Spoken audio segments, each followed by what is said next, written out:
संगमनेर तालुक्यातील सहकार क्षेत्रातील अग्रगण्य समजली जाणाऱ्या मांडवे बुद्रुक येथील विविध कार्यकारी सेवा सहकारी सोसायटीसाठी 56 लाख रुपये खर्च करून सुसज्ज अशी इमारत उभी करण्यात आली आहे। या नूतन इमारतीचा भव्य उद्घाटन सोहळा माजी महसूल मंत्री बाळासाहेब थोरात यांच्या हस्ते करण्यात आलाय।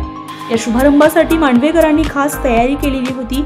शुभारंभापूर्वी माजी मंत्री बाळासाहेब थोरात यांचं शालेय विद्यार्थ्यांनी लेझिम खेळत वाजत गाजत खास असं स्वागत केलं। विद्यार्थ्यांनी केलेल्या स्वागतानं बाळासाहेब थोरात अगदी भारावून गेल्याचं बघायला मिळालं।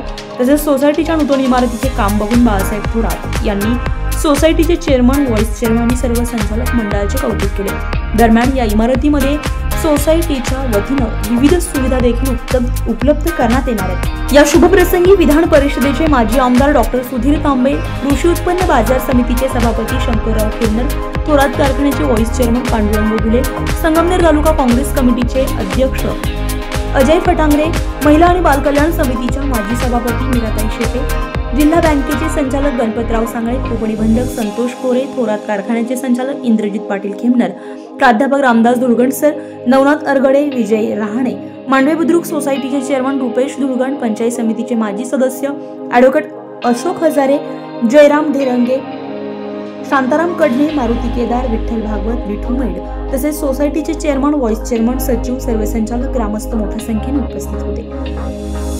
DS न्यूज 24 साठी अश्विनी पुरी, मांडवे बुद्रुक।